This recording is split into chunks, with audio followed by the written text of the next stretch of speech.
एक बार जब गुलजार दादी के साथ हम बैठे थे ऐसे ही चिट चैट करने के लिए, तो दादी से हमने पूछा कि दादी, बाबा तो कहते हैं समय हमारे कारण रुका हुआ है, और दूसरी ओर अगर हम ब्राह्मण बच्चों को देखते हैं तो संपूर्णता के तरफ जाने के बजाय कहीं ना कहीं आलस अलबेलेपन के वश होते जा रहे हैं, पुरुषार्थ में भी ढीलापन।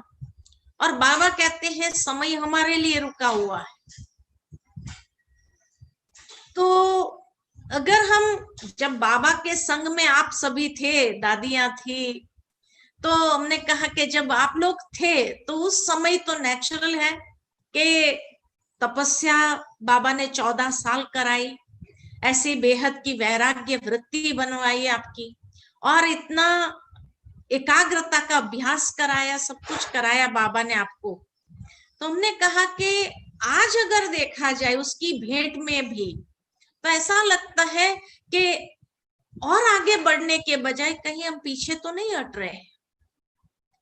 तो दादी ने बहुत सुंदर जवाब दिया। दादी ने कहा कि देखो, हर धर्म को 4 स्टेजेस से गुजरना होता है, तो इसी तरह ब्राह्मण भी धर्म है और ब्राह्मण भी धर्म है। तो जब बाबा मम्मा थे तब एक सतो प्रधान अवस्था थी, लेकिन धीरे धीरे नेचुरल है रजो प्रधान और तमो प्रधान।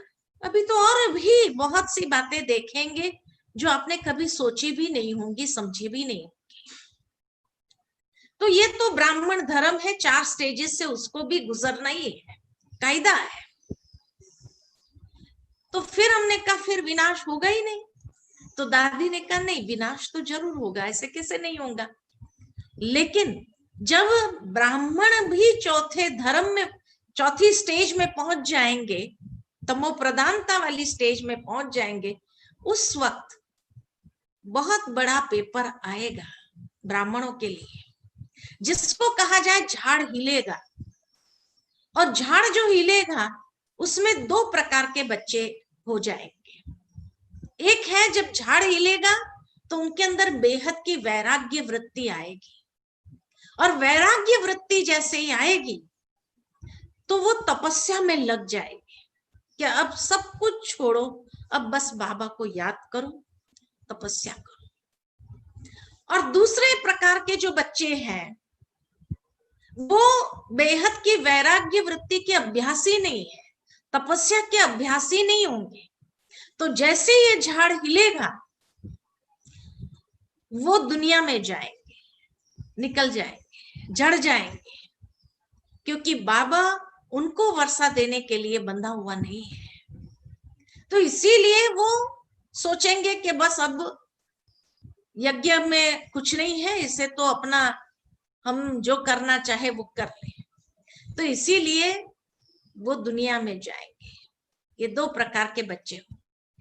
और जो बेहद की वैराग्य वृत्ति वाले होंगे, जिसका निश्चय का फाउंडेशन बहुत पक्का होगा, जिनका प्योरिटी का फाउंडेशन बहुत पक्का होगा, वो ऐसी तपस्या आरंभ करेंगे कि उनकी तपस्या समय को ले आएगा, उनकी तपस्या समय को ले आएगा, समय। और तभी ये विनाश ज्वाला प्रज्वलित होगी। कहने का भावार्थ, दादी ने बहुत सुंदर ये बात कही कि 2 प्रकार के बच्चे, जो छटने वाले हैं वो भी छट जाएंगे, और जो निश्चय बुद्धि है वो तपस्या आरंभ करेंगे, उनके अंदर बेहद की वैराग्य वृत्ति आएगी। तो वृत्ति और वाइब्रेशन को पावरफुल करने के लिए ये बेहद की वैराग्य वृत्ति बहुत आवश्यक है, क्योंकि उसी के माध्यम से हमारी साधना जो होगी वो बहुत शक्तिशाली साधना होगी। साधन होने के बावजूद भी वो साधन को यूज किया ना किया, लेकिन साधना हमारी बहुत पावरफुल हो जाएंगी। और इसलिए अंदर में जो लगन की अगन प्रज्वलित होगी, एक बाबा दूसरा न कोई, ये लगन की अगन प्रज्वलित होगी तो वो सर्व आत्माओं को भी जैसे शीतलता का अनुभव कराएगा, उनको सहयोग देगा।